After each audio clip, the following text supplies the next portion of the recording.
Şimdi tabii bu pandemi süreci başladığı andan itibaren devlet sıkı tedbirler aldı.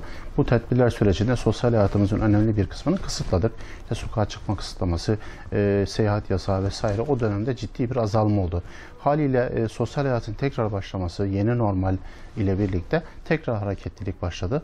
Arkasından tabii yaz tatilinin gelmesi, insanların şehirler arası seyahat etmesi, düğün mevsiminin olması, yurt dışından gelen gurbetçilerimizin olması, bizim kendi içerimizde sosyal aktivitelerimizin olması tekrar vaka sayısının artmasına sebep oldu. Tabii ki çok temel olan sosyal mesafe, maske ve temizlik kurallarının toplumun tüm kesimlerine tamamen anlatılamaması ya da onların buna tam olarak inanmaması da bunda çok büyük etkili oldu. Vakaların artmasının önemli bir sebebi yaz mevsimi olmasından kaynaklanan düğünlerin yoğunlaşması, taziye merasimlerinin artması, sosyal aktivitelerin yoğun olması, bir de tabii ki tatil mevsimi olmasından kaynaklanan sosyal hareketlilik ne yazık ki vaka sayısının artmasına, daha doğrusu azalmamasına sebep oldu. Bu da yaz mevsiminin doğal bir sonucu olarak karşımıza çıkıyor. Yani şu aşamada yeni tedbirler ya da kısıtlamalar almasını ben de şahsen doğru bulmuyorum. Bunlar belki bir miktar azaltabilir ama bunun sürdürülebilir olması gerekli. Yani siz bir hafta, 10 gün, 15 gün, 20 gün, bir ay kısıtlama yaparsınız ama tekrar insanları sokağa salacaksınız bir şekilde.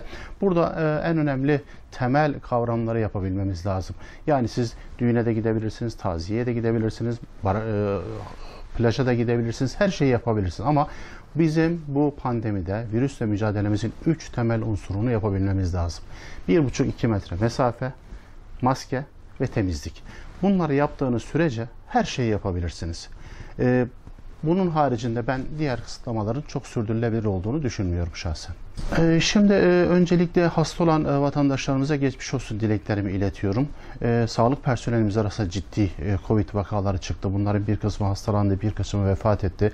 Hekim arkadaşlarımızdan kaybımız oldu, diğerlerinden oldu. Hepsine Allah rahmet eylesin burada. Mekanları cennet olsun. Vatandaşlarımızdan da ciddi kaybımız oldu. Bu çok zor bir mücadele. Bunun sürdürülebilir olması gerekiyor. Dolayısıyla aldığımız tedbirleri devam ettirmemiz gerekiyor. Yani bir anlık, bir saatlik, bir günlük tedbir alıp tekrar bırakmak çok doğru değil. Çok sinsi bir hastalık bu. Çok sinsi bir düşman daha doğrusu.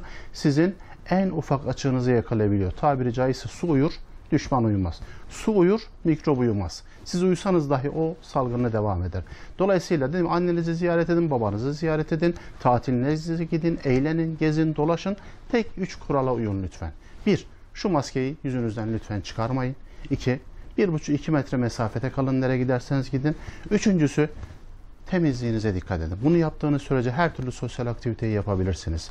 Bunları yapmadığınız sürece siz her türlü tedbir alsanız dahi karşıdaki almıyorsa siz hasta olursunuz. Siz almıyorsanız karşıdakini hasta edebilirsiniz.